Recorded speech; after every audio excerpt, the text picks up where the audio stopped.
तो कंटिन्यू करते हैं अपना सेशन एंड नाउ कि आज का जो हमारा टॉपिक है, this topic are completely related to the IP addressing.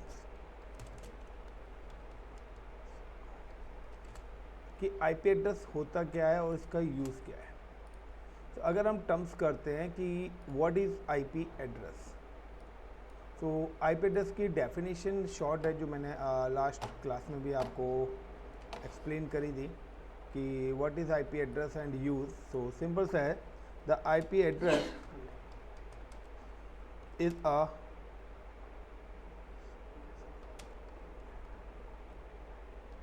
unique address of all connected device with the network, such as computers, systems, laptops, mobile, tabs, router,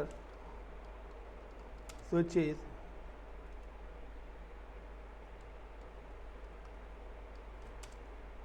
modems, firewalls, and other devices.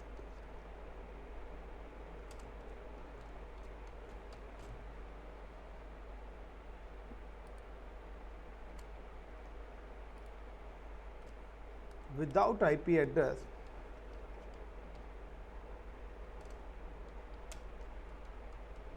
devices could not be connected and sharing data. When you provide communications between devices or between devices required IP address.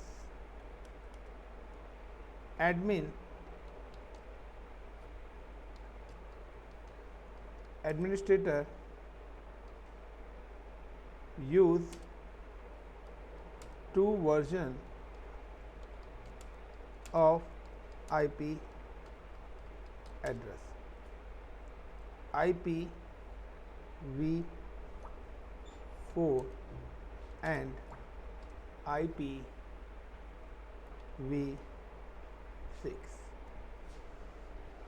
So this is a short definition of IP address कि basically IP address है क्या है और उसका use क्या है। ये मैंने एक लेमन लैंग्वेज में आपको बताया। बाकी आप अपनी नीड के अकॉर्डिंग अपनी रिसर्च करो, कुछ चीज़ें कुछ यहाँ से लो, कुछ अपना समझ के अपना एक सेंटेंस बनाओ। जो अपना सेंटेंस आप बनाओगे तो आपसे कोई भी अगर पूछेगा कि आईपी है तो क्या है, तो यहाँ पे मैंने सारा बताया कि आईपी एक एड्रेस है जो कि हमारे सिस्टम के डिवाइसेस पे, चाहे वो लैपटॉप हो, कंप्यूटर्स हो, मोबाइल फ़ोन्स हो, फायरवॉल्स हो, उन पे लगता है फॉर द कम्युनिकेशन, यानी कि डेटा को शेयर करने के लिए। अगर डेटा आईपी होगा तभी हमारा डेटा शेयरिंग होगी, अदरवाइज नहीं होंगे। जो एडमिनिस्ट्रेटर है वो दो तरीके के आईपीज़ का यूज़ करते हैं, one is an FTP and second is IPv4 and IPv6। अब नेक्स्ट आता है ना, हम जस्ट टॉकिंग अबाउट कि सिंपल सा है कि अगर हमारे पास ये सिस्टम्स है, तो कभी भी हमें पॉइंट टू पॉइंट कनेक्शन बनाना हो। पॉइंट टू पॉइंट कनेक्शन का मतलब है कि वन सिस्टम से दूसरे सिस्टम्स को अगर कनेक्टिविटी करनी है, तो सबसे पहले हम उन सिस्टम्स को क्या करेंगे, आपस में कनेक्ट करेंगे। यानी कि डायरेक्ट जब भी आप कोई भी सिस्टम्स कनेक्ट करेंगे one point two another point, तो आपको पर्टिकुलर दोनों के दोनों सिस्टम्स पे क्या रिक्वायर्ड है, आईपी एड्रेस देना पड़ेगा। Clear the point. बट अगर कुछ इस टाइप से हो सकता है कि आपका जो सिस्टम्स हैं वो मल्टीपल सिस्टम्स हैं, इट्स अ मल्टीपल सिस्टम। जब भी हमारे दो से ज़्यादा सिस्टम्स होते हैं तो उन पर्टिकुलर सिस्टम्स के लिए हम बीच में मीडिएटर यूज़ करते हैं, एक डिवाइस। कि सारे के सारे जो सिस्टम्स हैं वो पर्टिकुलर एक सेंट्रलाइज लोकेशन पे आके कनेक्ट हो। Is it clear? क्लियर। अब ये हमारे क्या होता है, इस चीज़ को हम बोलते हैं device. This is called a device. वो डिवाइसेस आपका राउटर भी, स्विच भी, modem, whatever an number of devices है, लेकिन इनको भी कम्युनिकेशंस कराने के लिए हर सिस्टम पर हमें रिक्वायर्ड होगा आईपी एड्रेस। अब सिंपल सा है कि अगर आप सिस्टम्स, एक से ज़्यादा सिस्टम्स को कम्युनिकेट करते हैं तो कौन सा डिवाइस यूज़ करेंगे, ठीक है, सिस्टम्स पे आईपीस करेंगे, कौन सा आईपीस कहाँ पे यूज़ होगा, ये सारी की सारी चीज़ें आपको पता होना चाहिए। तो now for the communication, so अभी हमने क्या करा है, कनेक्टिविटी कर दी with the help of wire. हम विदाउट वायर भी करेंगे तो वायरलेस अपना ले सकते हैं। Now the next point is IPv4। If I am just talking about the IPv4, तो अगर हम अब IPv4 की बात करें तो व्हाट इज IPv4? बिल्कुल सही है। IPv4 is 32 bits decimal IP address. तो IP एड्रेस जो है वो 32 बिट्स का डेसिमल IP एड्रेस है। IPv4 32 bits divided in 4 octet।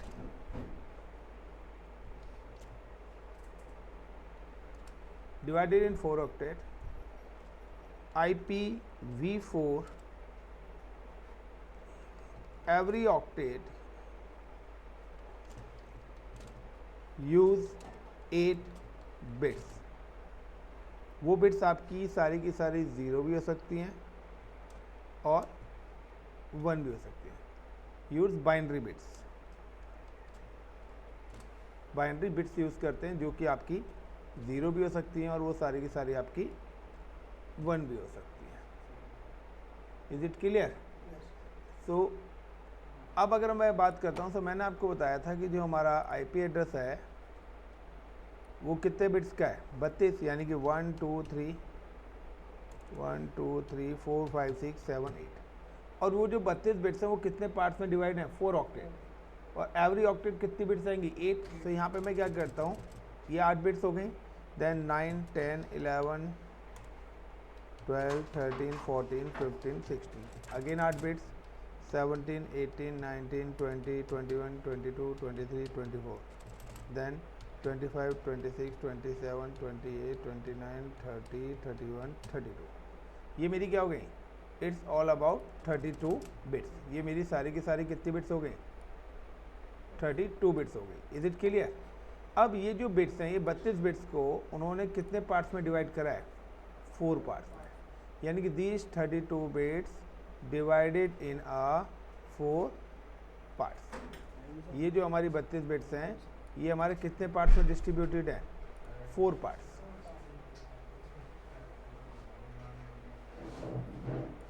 Is it 12 parts, यानी कि 4 पार्ट्स के अंदर इनको डिस्ट्रीब्यूट करा गया है।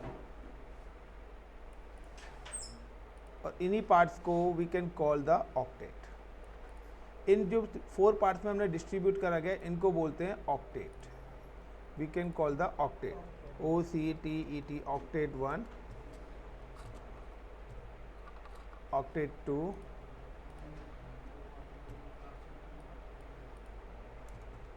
Octet 3,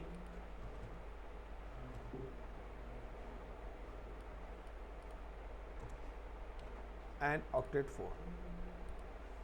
These are the 4 octet. दूसरा मैंने बताया था कि each and every octets how many bits, 8 bits. या तो वो सारी बिट्स 0 हो सकती हैं या वो सारी बिट्स क्या हो सकती हैं, 1। सो अगर ये सारी की सारी बिट्स 0 हैं, यानी कि 1 2 3 4 5 6 7 8, जब मैं सारी की सारी बिट्स 0 बाइनरी हैं, तो बाइनरी को अगर मैं डेसिबल में कन्वर्ट करूँगा तो मेरी जो वैल्यू आएगी वो 0 ही आएगी। और अगर मेरी सारी की सारी जो बिट्स हैं 1 है, 1 2 3 4 5 6 7 8, तो इनकी जो वैल्यू आएगी वो आएगी 255। यानी कि मेरी जो IP रेंज है वो क्या है, 0 to 255। तो this is my IP range, यानी कि ये सारी की सारी रेंज है। हर ऑक्टेट का कॉन्सेप्ट क्या है, यही है।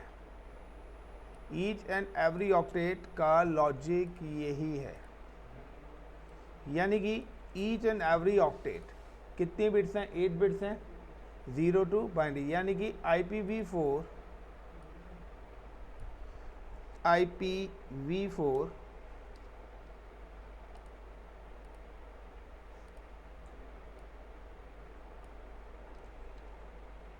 IPv4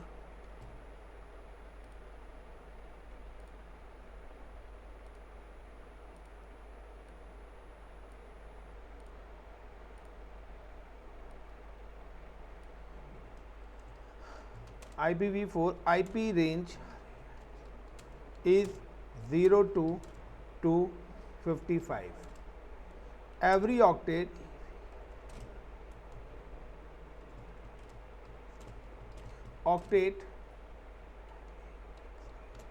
maximum value is 255 and minimum is 0. Got it? कि किसी भी ऑक्टेट में 255 से ऊपर नहीं जाएगा और 200 जीरो से कम नहीं होगा, यानी कि आपका जो आईपी स्टार्ट होगा वो कहाँ से स्टार्ट होगा, 0.0.0.0 और एंड कहाँ पर होगा, 255, 255, 255, 255। Is it clear the point? यानी कि ये आपका क्या हो गया, स्टार्ट हो गया, this is called a start, and ये हो गया आपका and. It's a every octet, ये मैं किसी सिंगल ऑक्टेट की बात नहीं कर रहा हूँ। ये जो रूल सप्लाई होता है हमारा, ये जो रूल है, ये रूल सभी ऑक्टेट के लिए इक्वल ही अप्लाई होता है, चाहे ऑक्टेट 1 हो, चाहे ऑक्टेट 2 हो,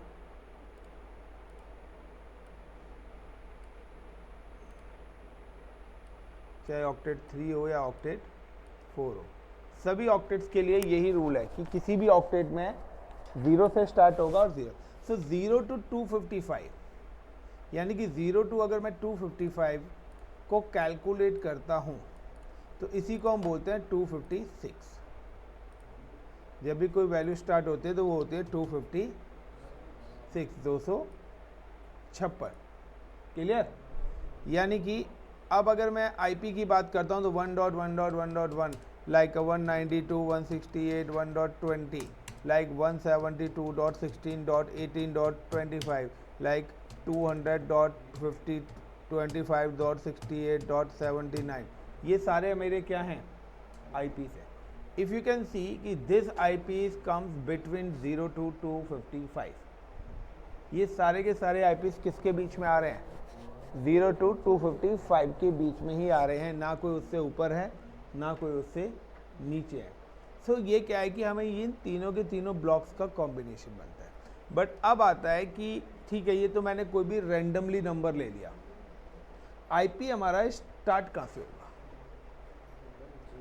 आईपी हमारा स्टार्ट होगा। सो IPv4 में क्या हो रखा है, the IPv4 IP range 0 to 255 divided in 5 different classes। इनको 5 डिफरेंट क्लासेस या 5 डिफरेंट पार्ट्स में डिस्ट्रीब्यूट करा है एज पर द रिक्वायरमेंट। जिसमें से अगर मैं बात करता हूं सबसे पहले क्लास आईपी रेंज,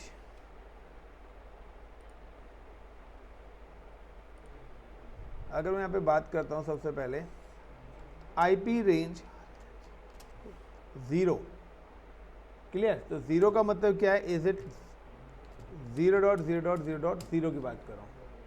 ये जो आईपी रेंज है, it's reserve for internet access and computer operating systems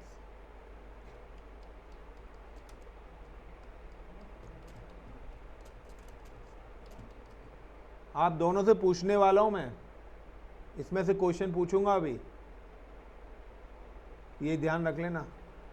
and computer operating systems does not support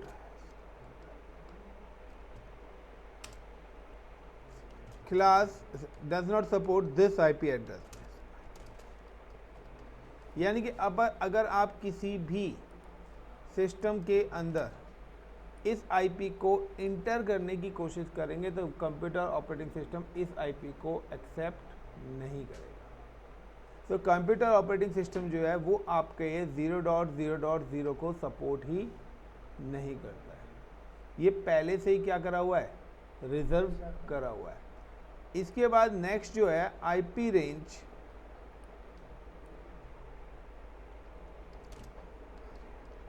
IP range 1 का मतलब है गाइस 1.0.0.0, सभी में 1 नहीं होगा, सिर्फ फर्स्ट ऑक्टेट में। आईपी रेंज 0.0.0 टू 126 का मतलब है 126.0.0.0 इज रिजर्व फॉर क्लास ए। ये क्या है, क्लास ए के लिए रिजर्व है। And it's unicast IP address, या मैं ये नहीं लिख रहा यूनिकास्ट आईपी एड्रेस, मैं इतना लिख रहा हूँ इट रिजर्व फॉर क्लास ए। ये हमारी किस क्लास के लिए रिजर्व है, क्लास ए के लिए रिजर्व करा गया है। Then IP range, class B की आईपी रेंज क्या है सौरभ,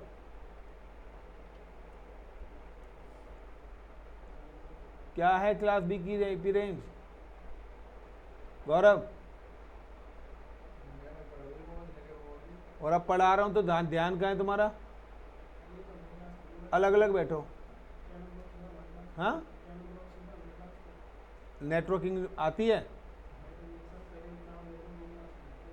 तो पहले पढ़ चुका है ना नेटवर्किंग।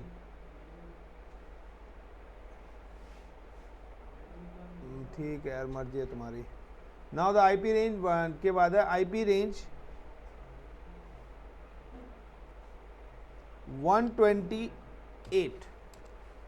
गॉट इट, 128 का मतलब है अब आपकी जो रेंज है वो यहाँ से स्टार्ट होगी 128.0.0 to 191, that is called a 191. It reserved for class B। ये आपकी क्लास बी के लिए क्या है, रिजर्व है। देन अगर मैं बात करता हूँ नेक्स्ट 192, यानी कि स्टार्ट कहाँ से होगी 192 से, और एंड कहाँ पर होगा 192.223। Is it 223 is reserve for class सी।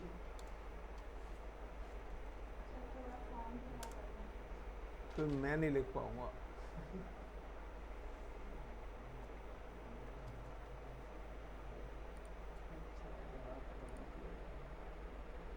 चलेगा। Now the next is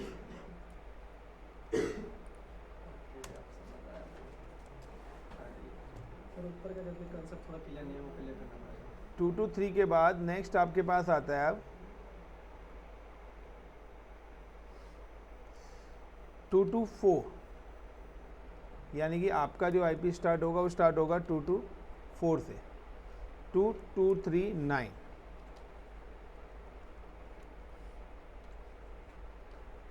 is reserve for class D.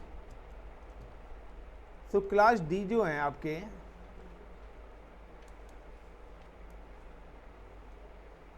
it's a multicast IP address and it's reserved for research centers such as NASA, ISRO, and others. Computers, operating systems does not support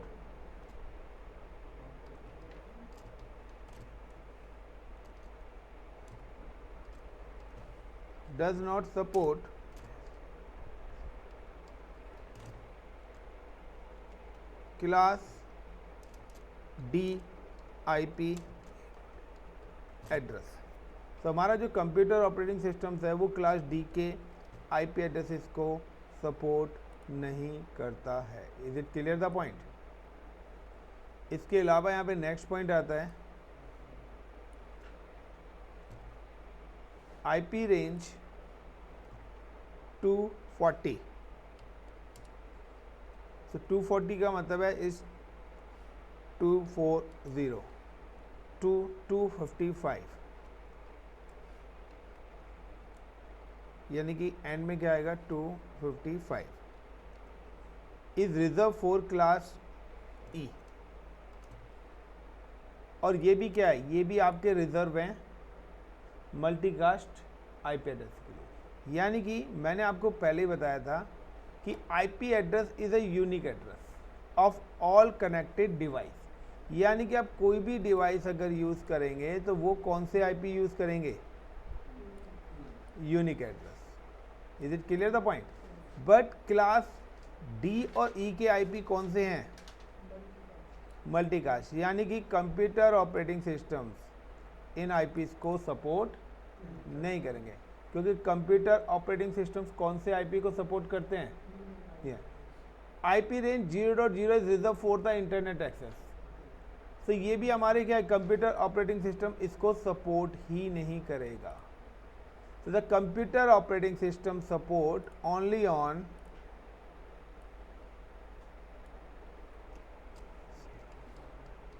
computer operating system support only class A, B, C unicast IP addresses। तो जो computer operating systems हैं वो सिर्फ class A B C के unicast IP addresses को क्या करते हैं, सपोर्ट करते हैं।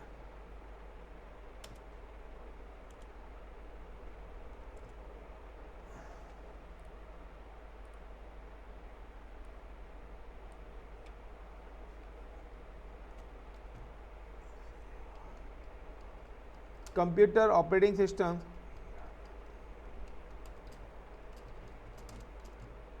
does not support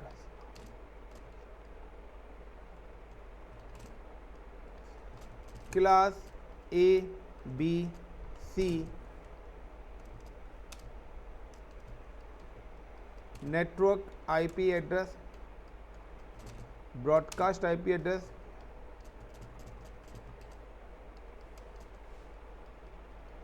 and class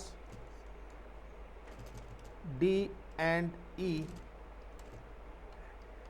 multicast IP address. Range 169.0.0.0 से आगे का आप लोग देख लेना।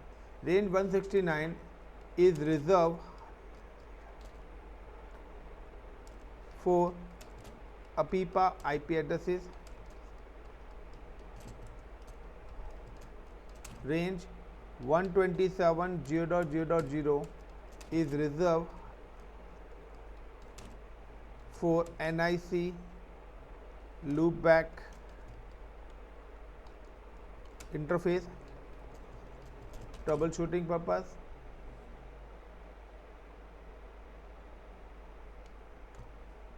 Reserved for NIC loopback interfaces. So आप यहाँ पे देखिए कि 1 के बाद 128 आ गया था, यानी कि 127 वाली रेंज यहाँ पे मैंने मिस कर दी थी। सो नाउ द 127 रेंज भी क्या reserve for the NIC loop back, यानी कि आपका इंटरनेट का जो इंटरफेस है वो प्रॉपर चल रहा है या नहीं चल रहा। गॉट इट द पॉइंट, वो प्रॉपर चल रहा है या नहीं चल रहा, उसके लिए रिजर्व है। नेटवर्क इंटरफेस कार्ड जिसको आप लैन कार्ड बोलते हो, उसके लिए क्या करी गई है, रिजर्व करी गई है। For example now I am just come to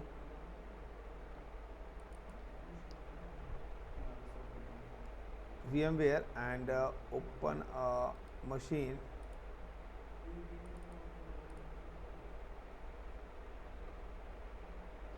sir ये तो शुरू तो लग रहा था होता है डिवाइस कनेक्टिविटी ना बचा दिख रहा है।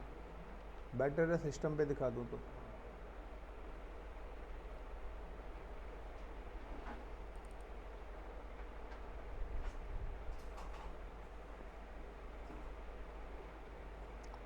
सो नाउ कि मैंने आपको IP रेंज अभी बताई हैं, तो इस IP रेंज में मैं अब आपको ये सारी चीज़ें बता रहा हूँ कि कौन सा IP क्या है। इसके अलावा मैं यहाँ पे वो लिख देता, first octet always represent this IP work in which class, यानी कि पहले ऑक्टेट से ही आपको पता लगेगा कि ये IP किस पर्टिकुलर क्लास का है। यानी कि अगर यहाँ 192 लिखा आ रहा है तो 192 कहाँ पे आता है, क्लास C के अंदर। 200 क्लास C का IP एड्रेस है, 1 क्लास A का है, 172 क्लास B का है। अगर यहाँ पे 230 होता तो क्लास D का आ जाता है। लाइक अ सिंपली अब I am just come to here and window R and ncpa.cpl। So how to provide IP address, अगर आपको अपने पर्टिकुलर सिस्टम्स पे IP एलोकेट करना है तो उसके लिए आपको क्या करना है, विंडो R करना है, type the ncpa.cpl। Now Ethernet port आएगा, जिनके पास इथरनेट नहीं है तो यहाँ पे वाईफाई आएगा। राइट क्लिक एंड स्टेटस, सबसे पहले आप स्टेटस चेक करिए कि क्या कोई IP है। तो देखिए यहाँ पर आपके पास IP आ रहा है 192.168.24, क्लियर। बट ये क्या है, ऑटोमेटिकली IP उठा रखा है। राइट क्लिक करके मैं इसकी प्रॉपर्टीज़ में जाता हूँ एंड IPv4 पढ़ रहे हैं तो IPv4 पे जाना है, click on properties. So by default आपके जो IPs हैं वो क्या हैं, ऑटोमेटिक है। मैं यहाँ पे IP देता हूँ, so like if I mention the 0.0. सो क्या कह रहा है, 0 is not a valid entry, please specify the value between 1 and 223। यानी कि 1 and 223 का मतलब क्या है कि 1 कहाँ से स्टार्ट हो रहा है, यानी कि यहाँ से मेरी अगर आप इस IP रेंज को कैलकुलेट करें तो 1 से लेकर 223 ये IP रेंज है। यानी कि ये 1 से स्टार्ट हो रहा है और ये 223 तक एग्जीक्यूट हो रहा है। Is it clear. सो 1 से 223 इन्हीं IP रेंज को ये क्या करेगा, सपोर्ट करेगा। सो 0 को एक्सेप्ट नहीं कर रहा, मैं ऑलरेडी बता चुका हूँ। सेकेंडली अगर मैंने बोला कि यहाँ पर you can mention like for example 224, तो 224 जो स्टार्ट हो रहा है वो D से स्टार्ट हो रहा है। So it's not a valid, please specify the value between 1 and 223। यानी कि अब मैं अगर इसके बीच का कोई भी IP देता हूँ 1.0.0.10, तो कंप्यूटर इसको एक्सेप्ट कर लेगा, अब वो कोई एरर नहीं देगा। सो यानी कि आपके जो IP एड्रेसेस स्टार्ट होते हैं, now your IP addresses start from 1 और एंड कहाँ पर होता है 223 इन अ फर्स्ट ऑक्टेट। पहले ऑक्टेट्स में आपको क्या देगा, बता देगा। अब उसके बाद आपके पास क्या है कि अगर कोई कहता है कि आपको 5000 कंप्यूटर्स लगाने हैं, यानी कि आपको बोला गया है कि कनेक्ट 500 कंप्यूटर्स, 500 पीसीस को क्या करना है, provide IP address in 500 computers,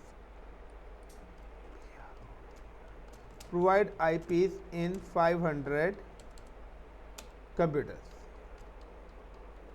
आपको 500 कंप्यूटर्स को IP एलोकेट करना है, या मैं कहता हूं कि यहाँ पे 5 नहीं, यहाँ पे 1000 कर दिया उन्होंने। 1000 कंप्यूटर्स को आपको क्या करना है, एलोकेट IPs करना है। Is it clear. सब IPs एलोकेट करना है। सो हमारे पास IP एलोकेट करने के दो तरीके हैं।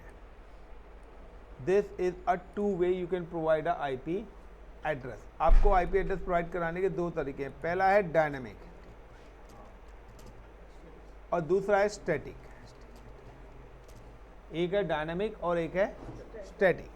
डायनेमिक का मतलब है कि हमने आईपीस को किसी सेंट्रलाइज लोकेशन पे रख दिया है। Got it? लाइक कहा कि मैंने यहाँ पे सर्वर बना दिया है और इस पर्टिकुलर सर्वर पे मैंने 1000 आईपीस रख दिए हैं। Is it clear? अब जो भी सिस्टम इस पर्टिकुलर सर्वर के साथ कनेक्ट होगा, जिसको आप वाईफाई भी कॉल कर सकते हो, जो भी सिस्टम इस पर्टिकुलर सर्वर से कनेक्ट होगा उसको ये सर्वर ऑटोमेटिकली आईपी देना स्टार्ट कर देगा। यह दूसरा ऑप्शन है कि आप मैनुअली, लेकिन अब 1000 सर्वर्स पर आईपी देने हैं, सो आईपी आपका स्टार्ट कहाँ से हुआ? 1.0.0.0 से। फिर आपने क्या करा? 1.0.0.1, ये पहला आईपी हुआ। 1.0.0.2। Is it clear? अब आपने क्या करा?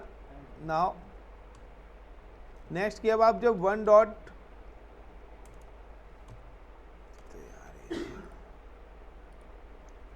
वन, अबे भाई फ़ॉन्ट साइज को भी अभी छोटा होना था।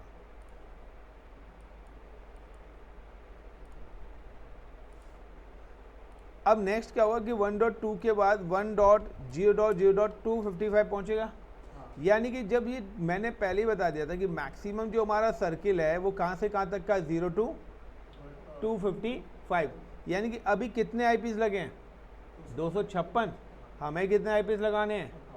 1000। यानी कि अब दोबारा से ये जो सर्किल है ये क्या हो जाएगा? 1.0.1.0 से स्टार्ट हो जाएगा, फिर 1.0.1.1, फिर 1.0.1.2।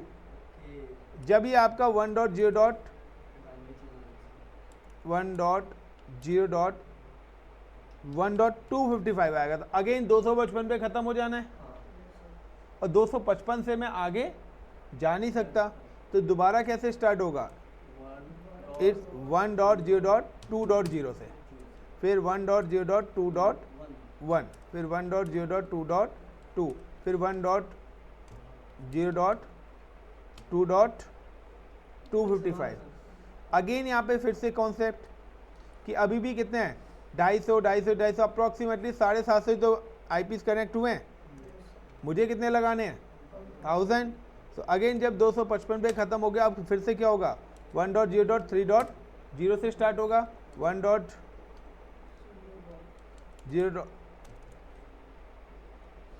1.0.3.1 से लेकर 1.0.3.255। यानी कि ये मेरे टोटल आईपीस लगे।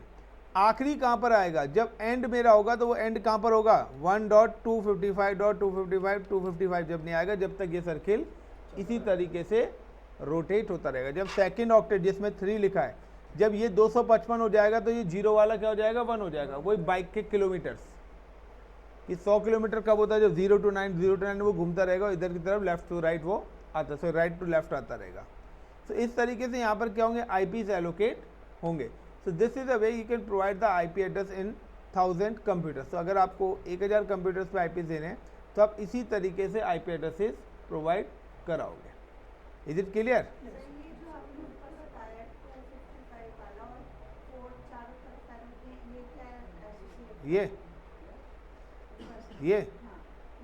ये क्या लिखा हुआ है? IPv4 is a 32 bit decimal IP address.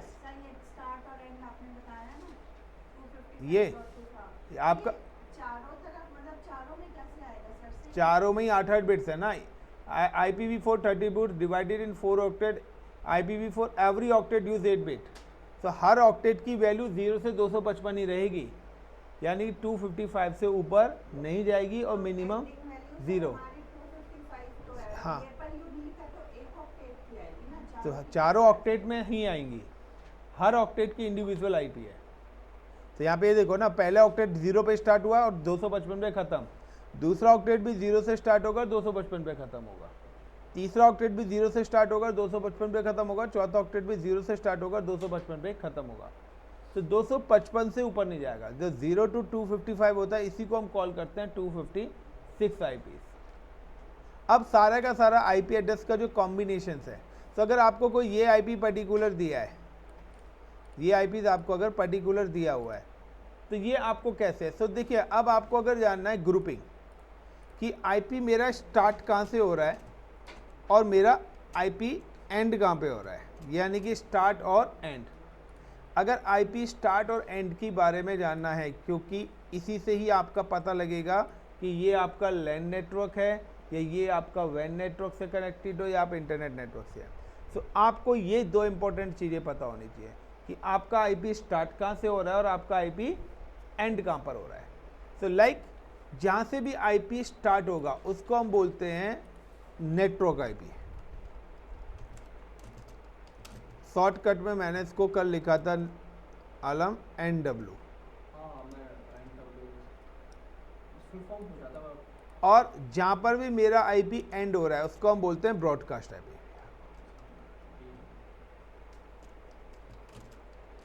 जिसको मैंने लिखा था BW, if you remember. Short form में लेकर फंस गया। The computer operating systems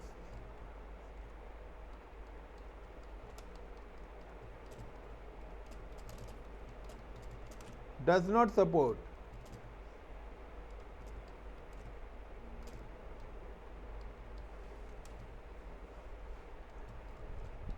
network IP and broadcast IP.